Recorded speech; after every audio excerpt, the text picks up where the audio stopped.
Now, we've talked about wave motion, and we've talked about sound and how sound is a longitudinal wave, just like an earthquake or a shock wave. But we can demonstrate a lot of things with sound that also apply to light. And let me show you one of the most interesting demonstrations of how sound behaves and how God has designed sound, and actually how sound is even used and designed so we can hear. I've got two tuning forks here. And these two tuning forks are mounted on boxes. You can hear what the sound's like. Now that tuning fork is G, it's a certain frequency. If I hit this one, it's the same sound as this one. So these two tuning forks are exactly the same. Now if I took a different tuning fork, like this tuning fork, and if I hit it and mounted it on the box, it's a different sound. This is a G, this is an E if you know your music. And you can hear that sounds quite a bit different than this one. But let me show you what's really neat about this, what really is interesting about this. If I hit one of these forks, like I'm going to hit this one, but I'm not going to touch that one. And you see this one's sitting over here by itself. And I hit that one. Watch. Whoa! Do you see that? That one wasn't connected to this one. It's not touching it at all. They're sitting on feet. They don't have any connection at all. But if I hit this one, the other one picks it up. Now if I did it the other way around, if I hit this one, then that one picks it up. Now if I do that with one of these different forks, if I use E, now let me do that here. If I hit the E, nobody picks it up. Do you understand what that means? Everything in the creation has a certain frequency at which it vibrates. Different sounds come out of different things depending upon what they're made of and how big they are. So if I have two tuning forks here that are not exactly the same, you can see that this one is a little bit longer than this one. And you heard what this one sounds like. Let me hit it again and let you hear that. Now if I take this one and put it on there, listen to what it sounds like. And remember, this one's different yet. Everything has its own frequency. So you could have tuning forks, you could actually have billions of tuning forks that all had different frequencies. But when God designed your ears, He put little hairs in your ears. Each of those little hairs wiggles at a certain frequency.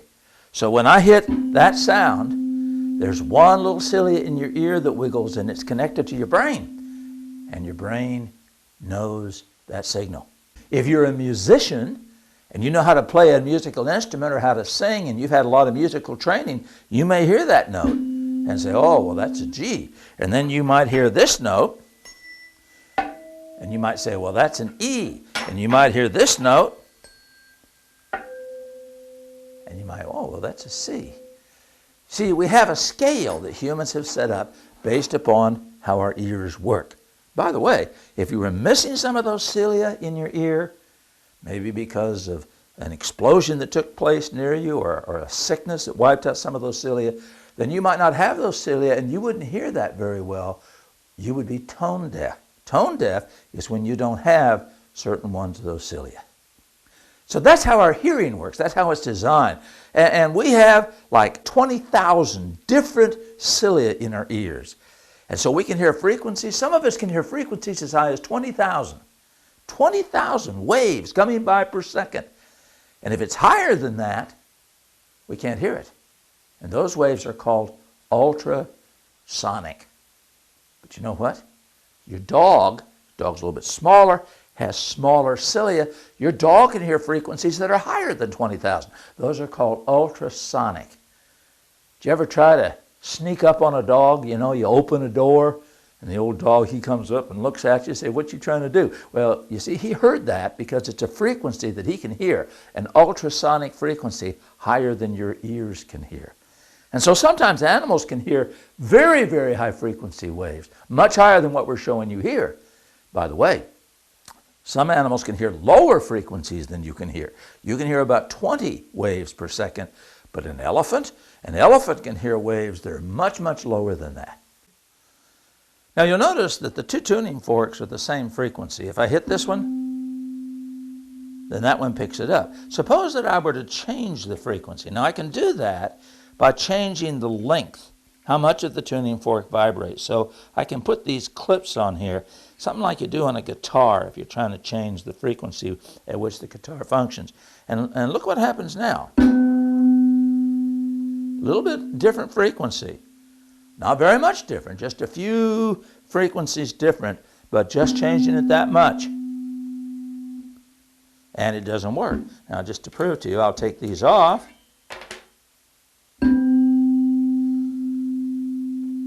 So it just takes a little tiny bit of difference to make it so it won't vibrate in a natural way.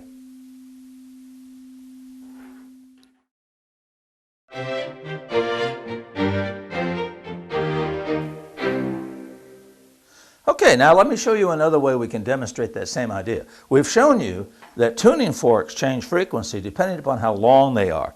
And so if we change the length of this that vibrates, we get different frequencies of it. Every material has its own frequency. Like for instance, here we have 3 glasses. Listen to how different they are.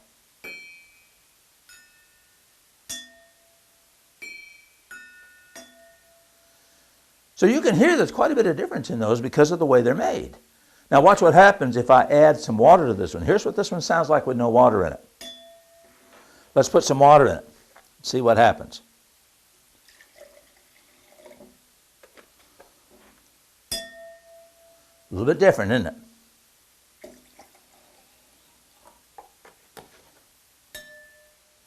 Quite a bit different, isn't it? Add a lot more water. So everything has its own frequency. Do you remember the story about the city of Jericho? Where the Israelites marched around and around and around the city and then the walls fell down? Now we don't know the methods that God used for everything that he did. But what happened there would work in a situation like this. If the walls of the city were the same frequency as the people's cadence as they marched around the city, and if that was the frequency of the walls and you kept doing that and you did it over and over and over and over, eventually you would weaken the city walls. And they in fact would fall down. Do you know that when a band or a military group marches across the bridge, they have to break cadence? Because if they all walked in exactly the same frequency and the same cadence, and if the bridge had that natural frequency, they could actually knock it down.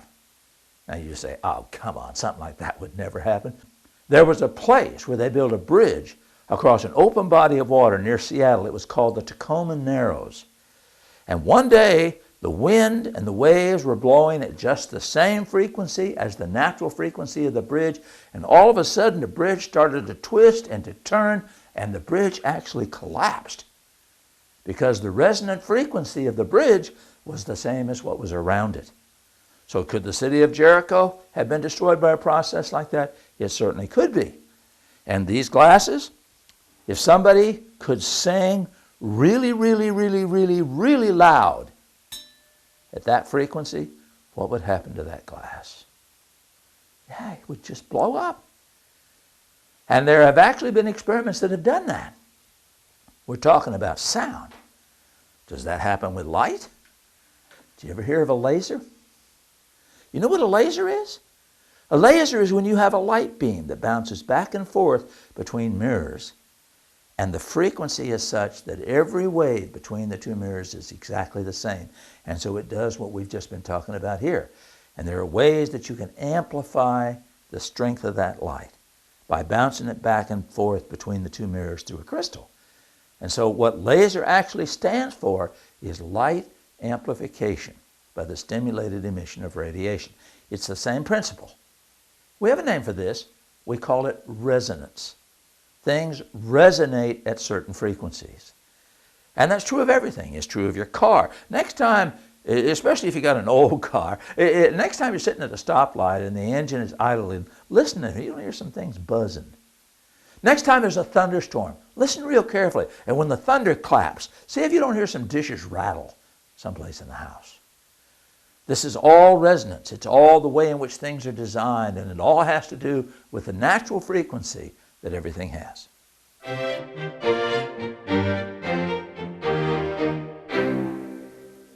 right, now let me demonstrate this resonance idea to you. We've seen how it works with tuning forks and things mounted on boxes, and we said that the frequency has to be the same, but it also occurs with air columns.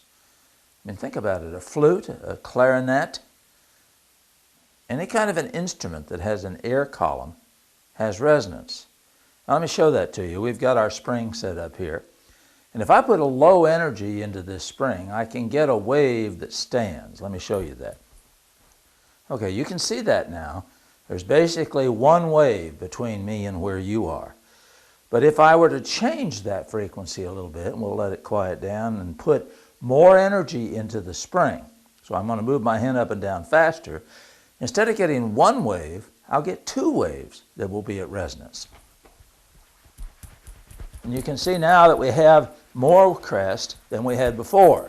Now, if I could move it really, really fast, if I could move my hand up and so fast you couldn't see it move, I could get still more waves. Now that's what happens between like a clarinet and a flute and a piccolo and maybe a sousaphone. Whether the pitch is high or whether it's low depends upon how many waves are actually present. Let me show that to you in a really, really simple way. Now what I have here is just a tube that's got an open end on it. So this is sort of an air column thing that I can produce rapidly moving air over the end of this thing by spinning it. Watch what happens if I go slow. If I go really slow, you hear a lower note. You're actually hearing two notes. Now watch what happens if I go still faster. And still faster. And you're hearing different notes, but they're moving in different steps. Now the difference is whether you have one wave, or whether you have two waves, or whether you have three waves, but all of them will resonate. All of them will go back and forth through the air column and produce resonance. So this is how things like clarinets and piccolos and all kinds of musical instruments work. You can also take a pop bottle and just blow across the top, and the pop bottle will sing. This is all an example of resonance, the things that we're talking about, and it happens because of the fact that crest on crest, trough on trough, the waves superimpose upon each other. That's how we hear. That's used in the laser. There are just multiple applications, all based upon the way in which material has been designed, the air columns have been designed, and the way waves function in the world around us.